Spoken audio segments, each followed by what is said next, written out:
You look tired.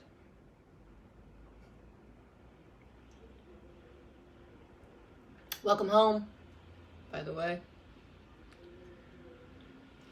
I'm really glad to see you. I've had a day. It's hardly been a tragedy, wall-to-wall, first world problems.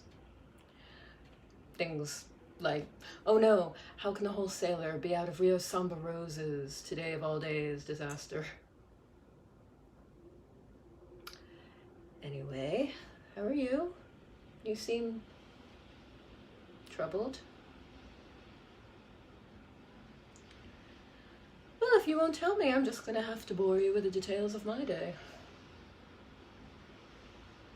Is that a smile?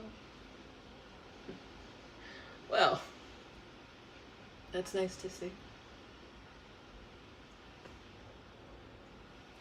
So after the wreck of the Rio Sambas, I wanted to get some lunch.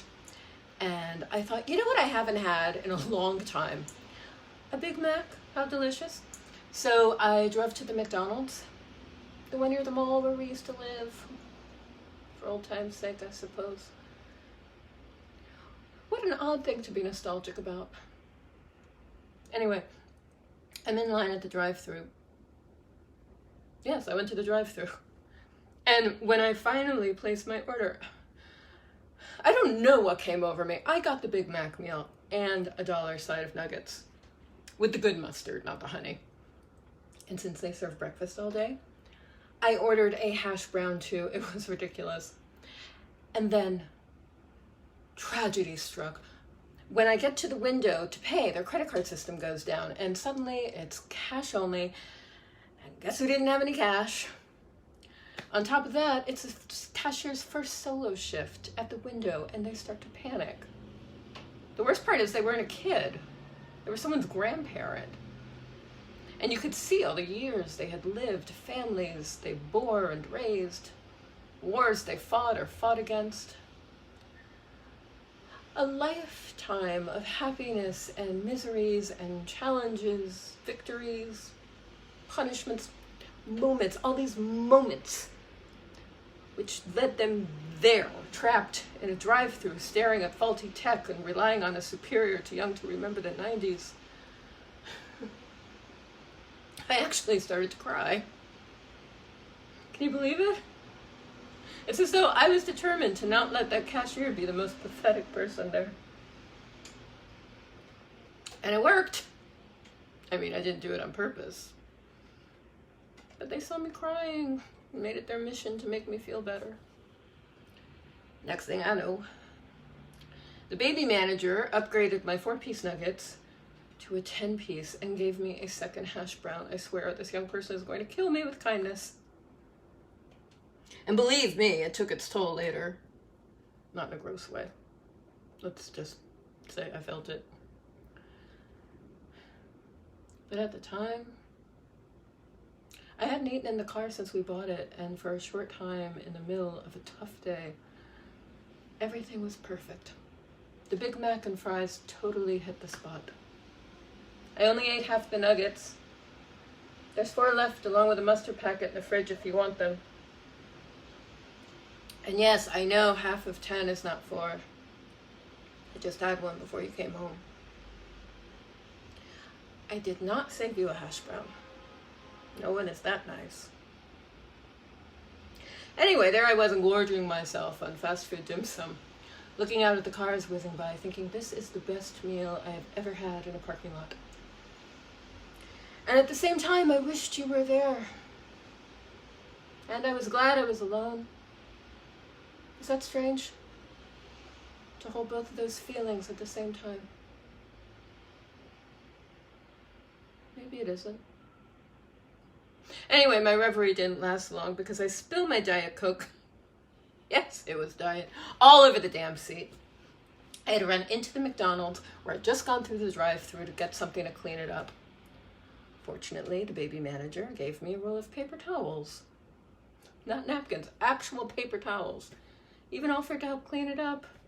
But I told them it wasn't necessary. I mean, it was, but I told them it wasn't. And then I started to drive to the dealership to get the car cleaned, and out of nowhere there was this downpour, and I could barely see, so I pulled over and waited, the car reeking of greasy food and Diet Coke. I couldn't open the window without getting soaked, so I got this headache instead, and I started crying again.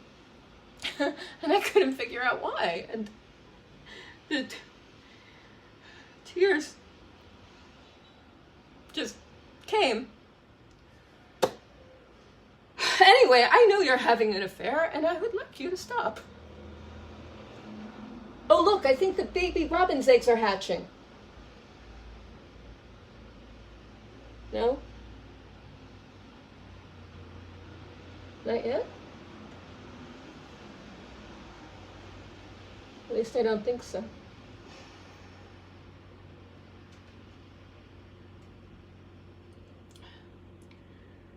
Anyway, where was I? Right. Sometime between the florist and the McDonald's, I dropped by your office and I saw you leaving, so I followed you.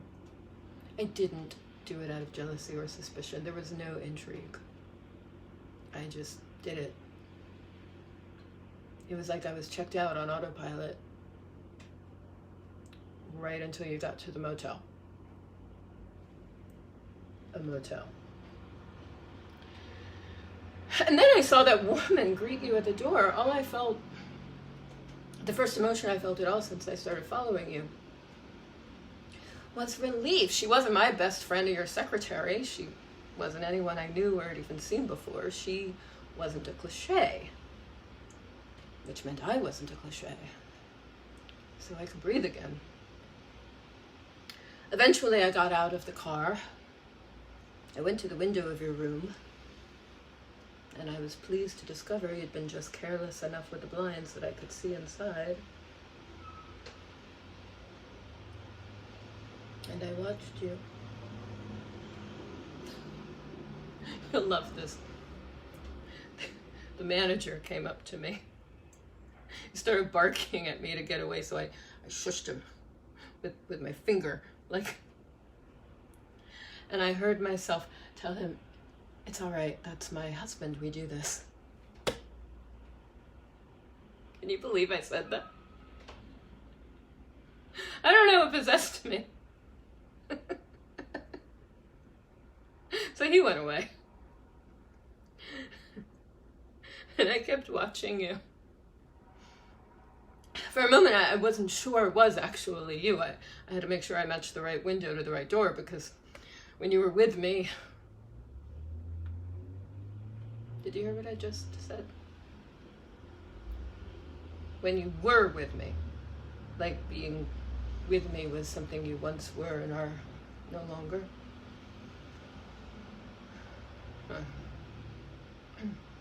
Anyway, I know I've never seen what we look like when we have sex, but I am fairly certain we do not look like that. But I couldn't help notice how much you two connected. Not emotionally, I don't know how important you are to each other, but still to each other, to the moment.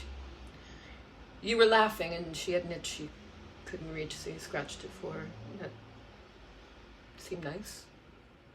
You were having fun together in a moment of discomfort. I don't know if I'm remembering or imagining this, but I think I smiled then. But then she sort of disappeared and I started to focus on you. Just you.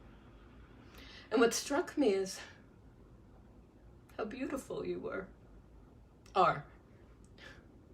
And it's not that you looked any different. I recognized every inch of you, your flaws and your perfections. Don't blush. You know you have at least a few perfections. Then again, maybe that's not why you're blushing. And I thought, this is funny. Why can't he be this beautiful at home?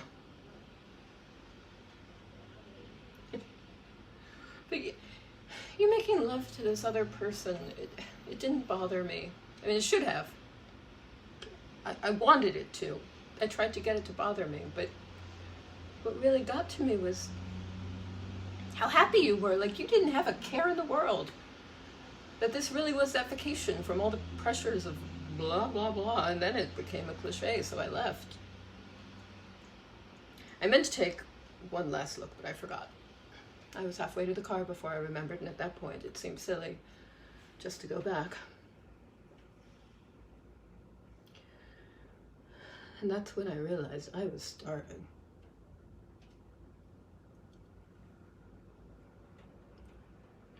But one thing that bothers me, I don't know if I have the right to ask you to stop. I know when I look at you lately, you've seemed smaller and smaller. I don't mean that in a mean or diminishing way. No, sorry. I mean, you seem smaller because I keep getting farther away. I don't want to. There's always a part of me that wants to run to you and just tackle you. It's like somewhere deep inside of me, there's an endless loop of home movies of us, and they're scratchy. Some have sound, some don't. Some are in black and white, others are in color, but faded just a little.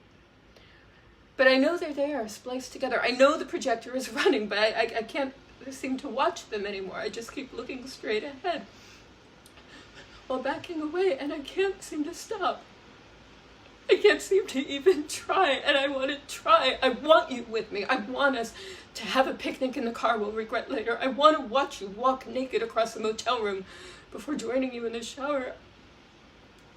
I want you to tell me you love me and that you will never see her again, and then just kiss me a whole lot. And it's taken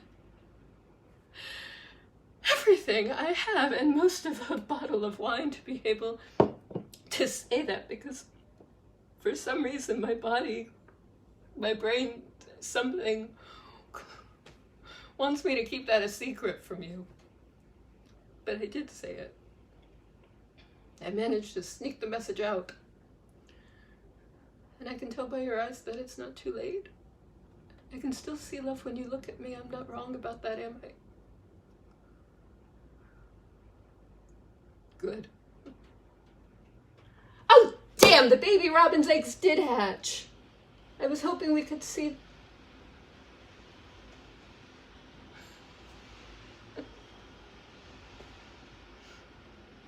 That's okay. This is more important. So, before the part of me that doesn't want you to know I love you finds out I spilled the beans and starts to shut down again, maybe we should...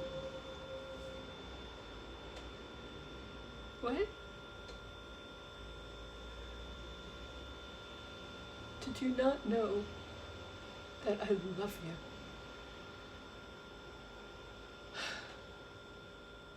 Well, surprise.